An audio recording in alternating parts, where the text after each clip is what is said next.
lugar, muy buenas noches a todos. Buenas noches. Quiero agradecerle la gentileza de la invitación al equipo del Instituto Panamericano de Derecho Procesal, capítulo de Paraguay, que nos ha hecho la invitación a instancia del maestro Pablo Villalba, que tiene su congreso en Encarnación, y también pues, de paso y aprovechar la estadía nuestra aquí para acompañarlos y compartir con ustedes algunas ideas, fundamentalmente en relación a un tema que hoy acapara la atención de nosotros los abogados, tanto los teóricos como los prácticos: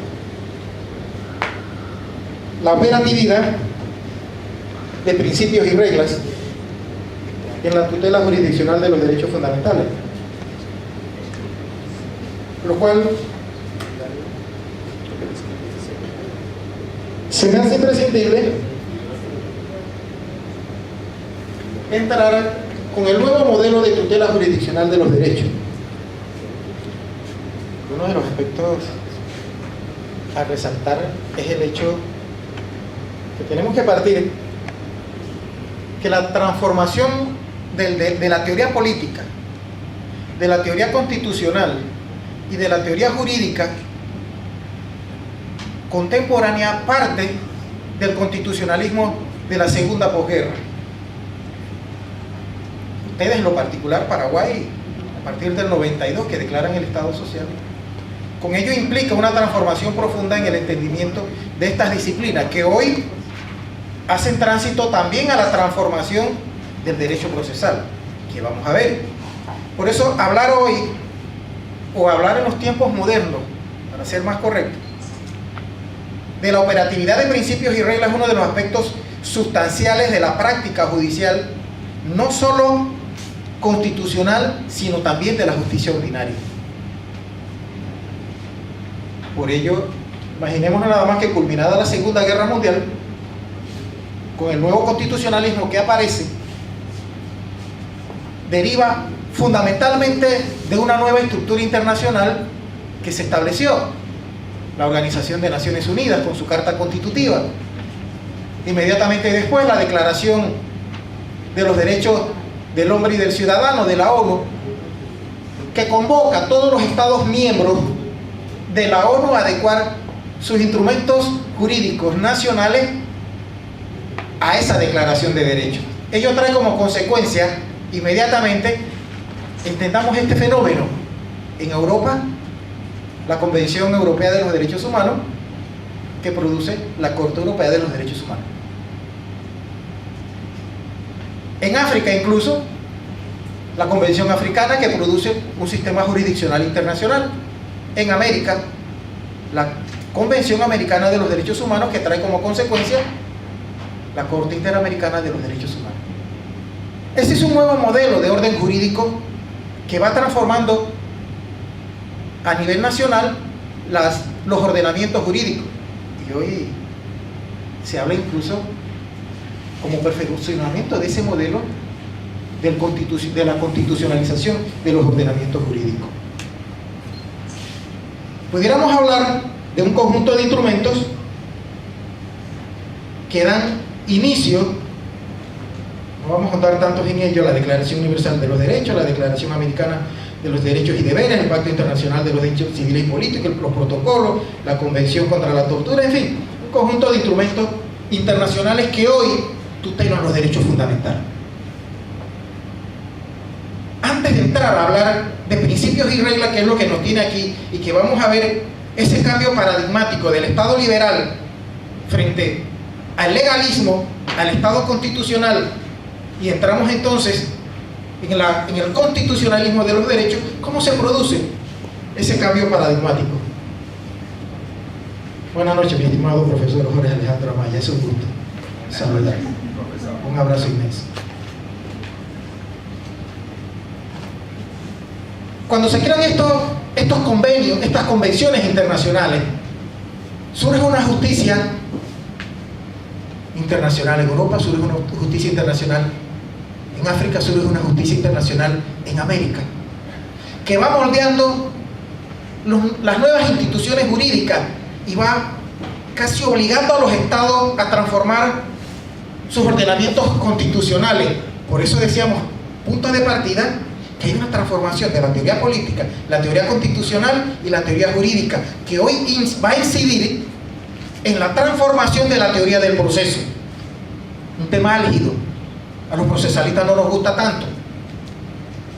Hablar de la transformación de la teoría del proceso implica cambios que para los procesalistas ha sido tradicionalmente sagrados, pero que hoy son los puntos de debate.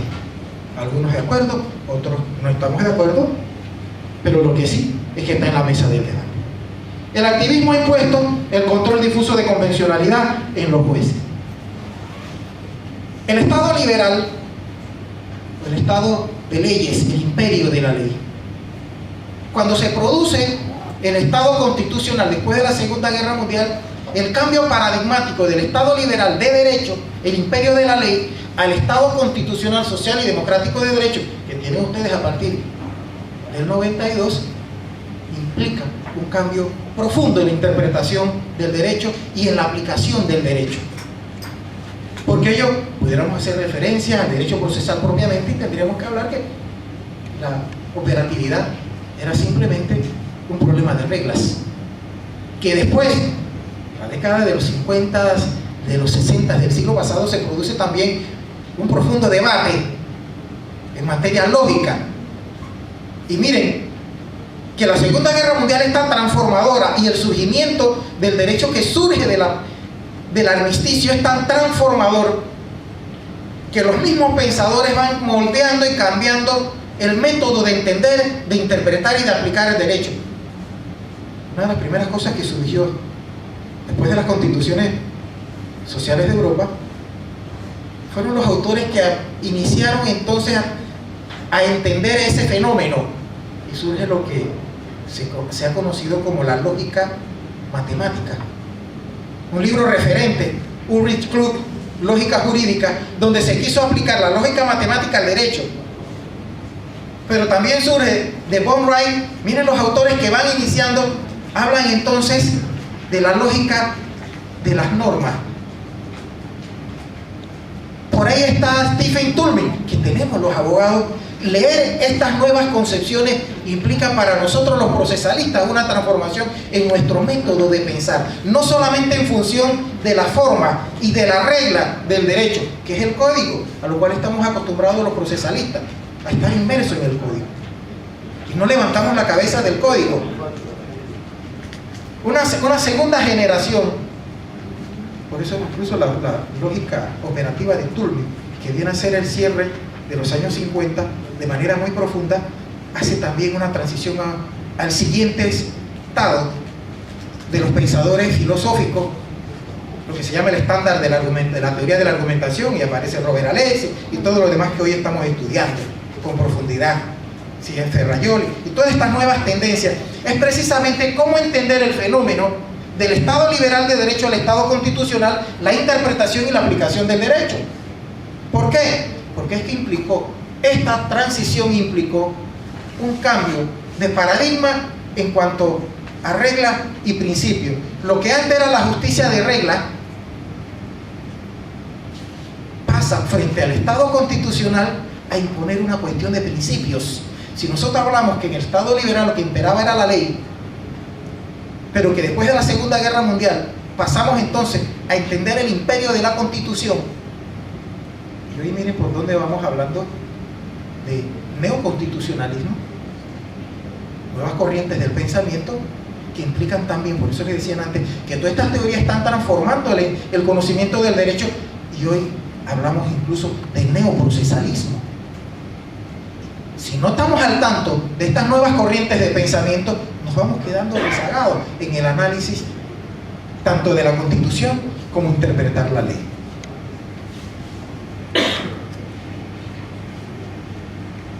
Estas convenciones internacionales o este derecho supranacional, que a algunos no les gusta el concepto de supranacional, porque hacemos referencia directa a que la Corte Interamericana de los Derechos Humanos es un organismo supranacional, que es un debate.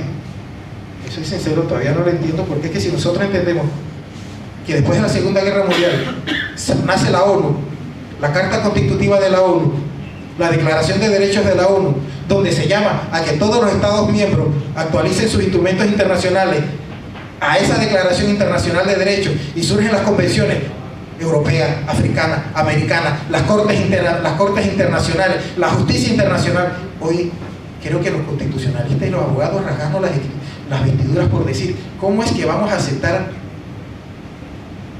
la jurisdicción de una corte interamericana de los derechos humanos por encima de las cortes nacionales y por encima de los textos de la Constitución? Yo creo que es un análisis ya un poquito retrasado.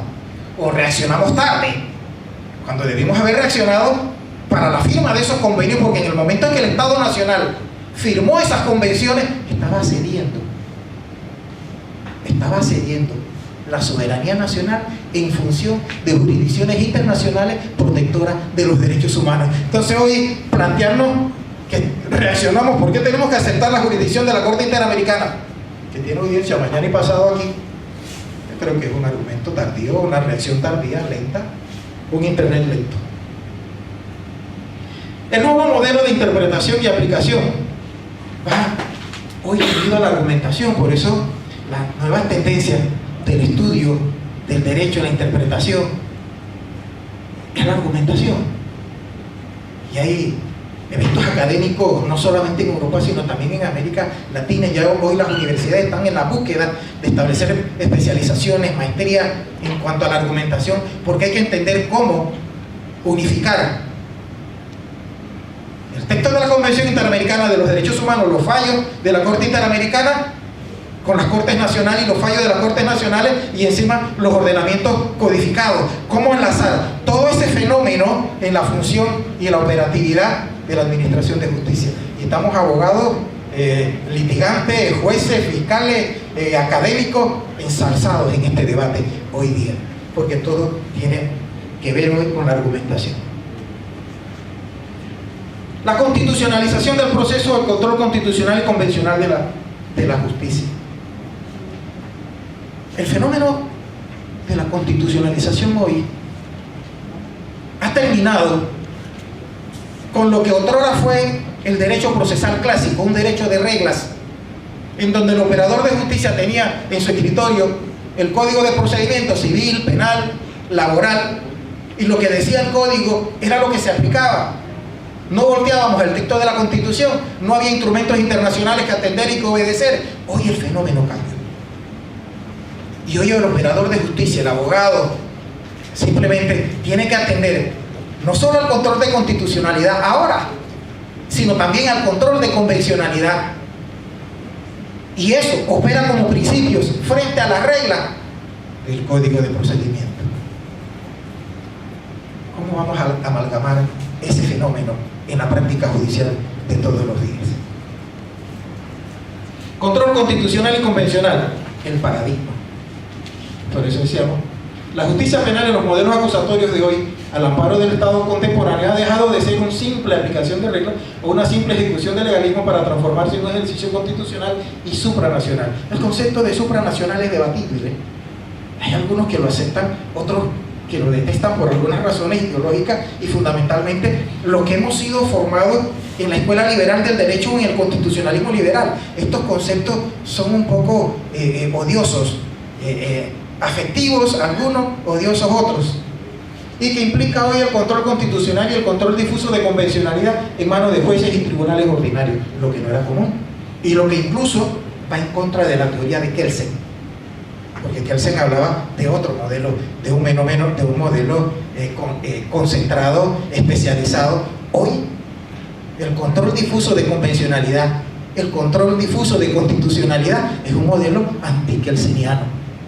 Los cambios, el giro del derecho en cuanto a la interpretación y a su aplicación ha ido cambiando. La constitucionalización del proceso. Hoy, un nuevo paradigma del debate argumentativo. Decimos discursivo y argumentativo. ¿Cómo lo explicamos? La Europa continental, después del 45 que se firma el armisticio, vienen las constituciones de Francia, Italia, Alemania, 46, 47, 48, viene de Portugal, 76, España en el 78, que incide directamente sobre América Latina, Brasil en el 88, Colombia en el 91, Paraguay en el 92. Va cambiando el concepto de administrar justicia. Y hay un fenómeno también que se explica. Italia, 1989, dicta el Código Vasari. Y vamos de la transformación.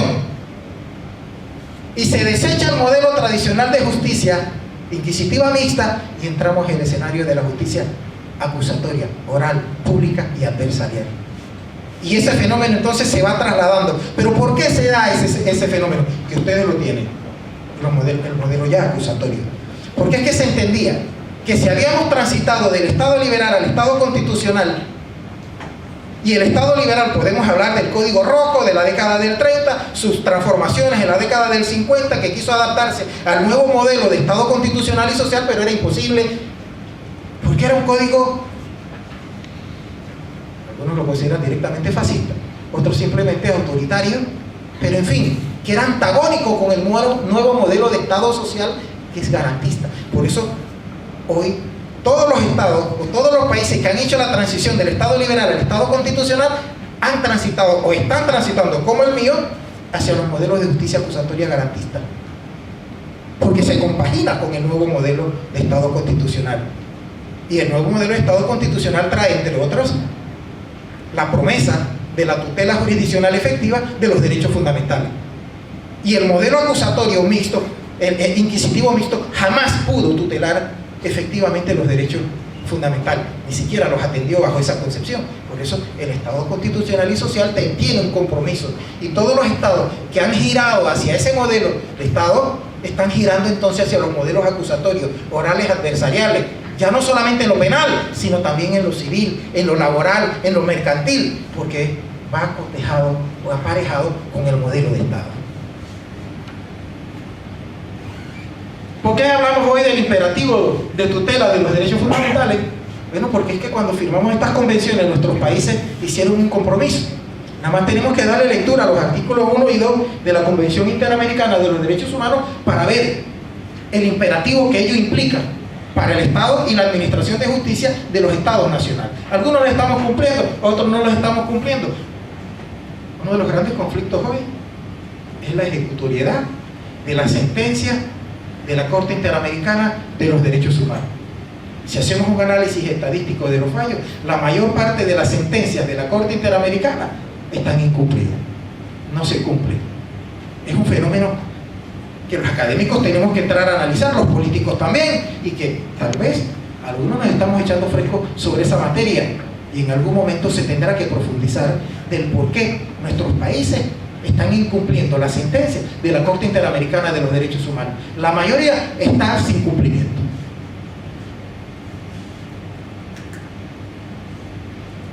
La función de las garantías. Entramos a la materia que nos interesa profundamente, pero es que era necesario hacer esta introducción para entender este fenómeno. Lo fundamental no está en los códigos. Para el Estado liberal de derecho, el fundamental, bueno, no hablaban de fundamental, las garantías. O la administración de justicia partía del contenido codificado. Hoy día, lo fundamental no está en los códigos, está en la Constitución, en los convenios internacionales. Por eso imagínense que no es posible hoy entender una administración de justicia solamente con la aplicación del código, porque hay una serie de convenios y de tratados internacionales que el operador de justicia y los abogados en ejercicio, al cual tenemos que recurrir para la defensa de los derechos fundamentales, porque eso no está en los códigos. Las convenciones contra la tortura, algunas cosas están recogidas en código, otras no. Las convenciones sobre la mujer, con los derechos políticos y sociales, han sido producto hoy día de contenidos de convenciones, y entonces todo ello implica hoy el gran fenómeno del que tenemos que hablar, es el control de convencionalidad.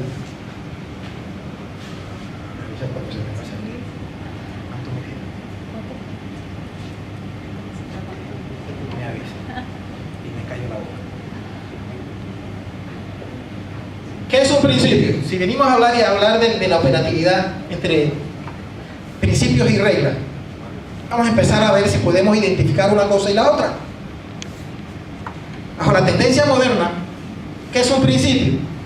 Un principio como mandato de optimización frente a las reglas de aplicación.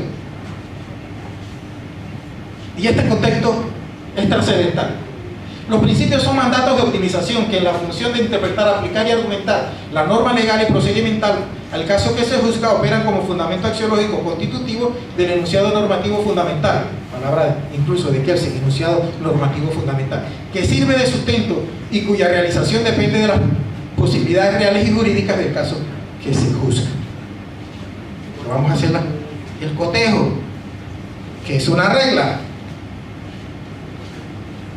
Las reglas son normas que solo pueden ser cumplidas o no. Hay algunos que buscan términos medios en esto, de que las reglas pueden interpretarse. Soy del criterio, las reglas no se pueden interpretar. Las reglas se estudian bajo la teoría deóntica de los deberes y las obligaciones. Los principios se estudian bajo la axiología, la teoría de los valores. Son dos escenarios totalmente distintos. En lo deóntico, los deberes y las obligaciones, ¿lo acatamos o no lo acatamos? En lo axiológico, es un efecto de valoración. Tenemos que valorar esos elementos que son importantísimos y que involucran la tutela de un derecho fundamental porque son contenidos de un principio rector, de un principio orientador, de un principio fundamental.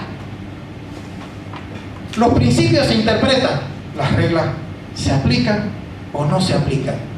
Un elemento diferenciador que para mí me ha permitido entender el fenómeno en la práctica y la operatividad.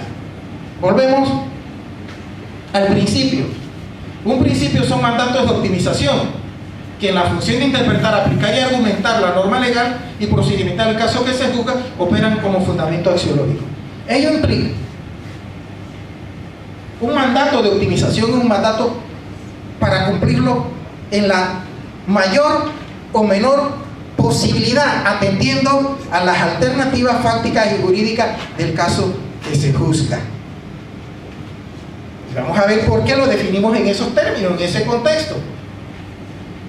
Constitutivo del enunciado normativo axiológico, porque es que tampoco interpretar y argumentar no es licencia para lo absurdo.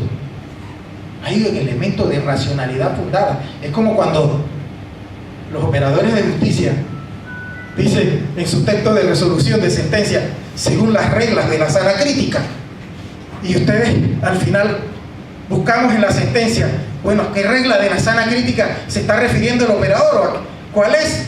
Necesito para controvertirla o analizarla, y la regla de la sana crítica nunca aparece.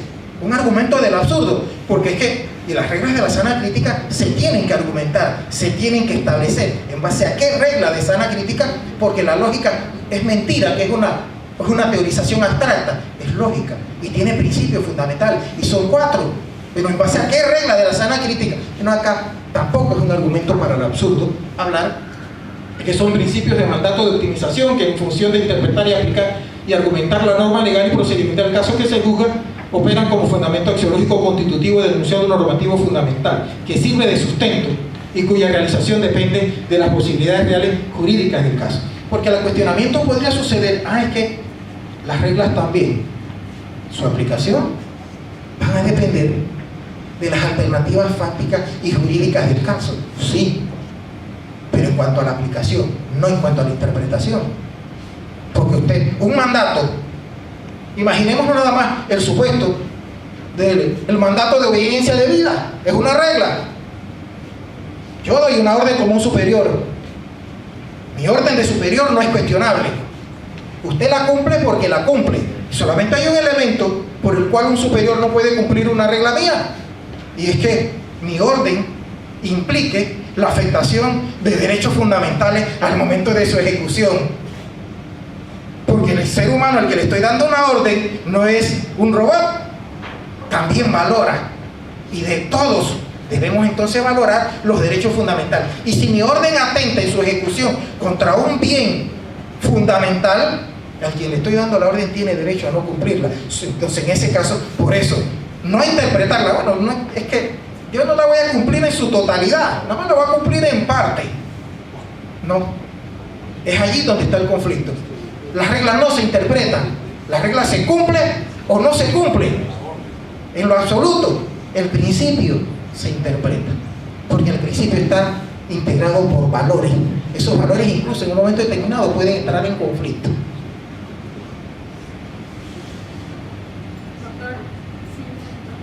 Gracias.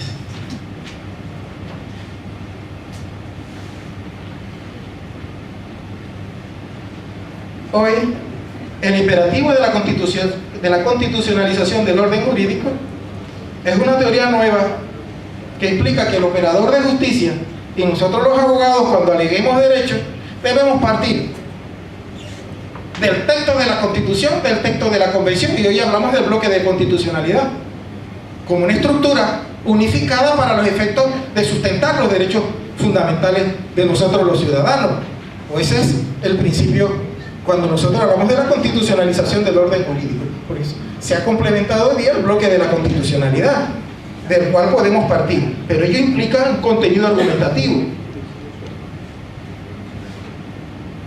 El cambio paradigmático, para terminar, por razón del tiempo: subsunción y ponderación. Si nosotros hablamos de principio, hoy, bajo el nuevo modelo del constitucionalismo contemporáneo, distinto al Estado liberal, donde existía, pues siempre el amparo del Estado liberal fue la subsunción. ¿Qué es la subsunción? Bueno, es que el Estado liberal, bajo el positivismo lógico jurídico de Kant y de Kelsen, hablaron de la teoría, de la pureza del método lógico y de la pureza del método jurídico. No me contamines. Y en efecto, el silogismo era la motivación, premisa mayor, premisa menor. ¿Qué era la premisa mayor? La ley. Es el tipo penal, para poner un ejemplo. La norma penal que dice el que con intención o el que a sabiendas establece el tipo penal, establece la premisa mayor. El hecho que se investiga, realizamos y desplegamos toda una investigación y al final probamos hechos. Bueno, ese hecho se subsume en el tipo penal, que nos debe llevar por inferencia lógica a una conclusión. Para los clásicos, solamente ese contenido le daba validez a una decisión judicial. Hoy entendemos que no es suficiente. ¿Por qué no es suficiente? Porque es que bajo el concepto de regla sí se puede aplicar, pero bajo el concepto de principio, hoy, ¿qué hacemos con un conflicto de principios? Con un conflicto de derechos fundamentales, con un conflicto de valores. No se puede entrar a la teoría de la subsunción. Tenemos que trabajar entonces con la teoría de la ponderación. En todo sistema jurídico moderno existen dos tipos básicos de normas: las reglas y los principios. Estos dos tipos de normas se aplican mediante dos procedimientos distintos, racionalmente diferentes: la subsunción y la ponderación. Ahora entraríamos, ojalá el tiempo nos dé para discutir al respecto, la ponderación. Juicio de ponderación, principio de proporcionalidad, racionalidad. Tres elementos que hoy vienen desde el texto constitucional y que están transformando la teoría jurídica y también la teoría del proceso. Por eso hoy, entre otros aspectos, podemos hablar de un neoprocesalismo. ¿Qué implica? La racionalidad de la actuación procesal, distinta al automatismo que implicaba el modelo anterior de la subsunción. Dicen algunos autores, no se requería ni siquiera ser abogado, porque para aplicar la premisa mayor bien, mediante una mecánica lógica, la premisa menor, el hecho, y subsumirlo, no hay que ser abogado, hay que ser simplemente mecánico en el manejo lógico. Por eso hoy lo que se plantea es la racionalidad del proceso en cuanto a los juicios de ponderación, la proporcionalidad y la racionalidad. No nos queda mucho tiempo. Hay un autor que marcó puntos de partida en relación a este debate. Lo hizo después que los lógicos matemáticos habían aportado su doctrina, que los lógicos de las normas, la lógica deóntica, había aportado su doctrina en la década de los 50. Después entendió el fenómeno Ronald Dworkin, pero previa a ello había un señor Hartz, que después de la Segunda Guerra Mundial y cuando ya habíamos transitado al modelo de Estado constitucional, social y democrático, saca un libro que se llamó El concepto de derecho.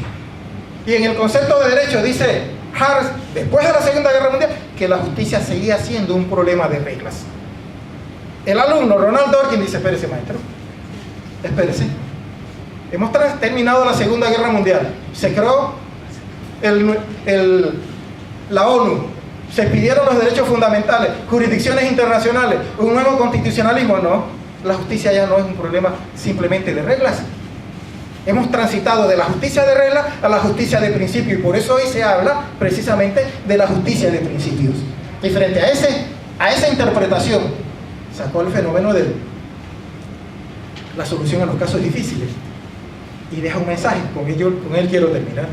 El deber de un juez es interpretar la justicia que encuentra, no inventarse una historia de amor. Gracias, y ojalá podamos seguir conversando. Muy amables.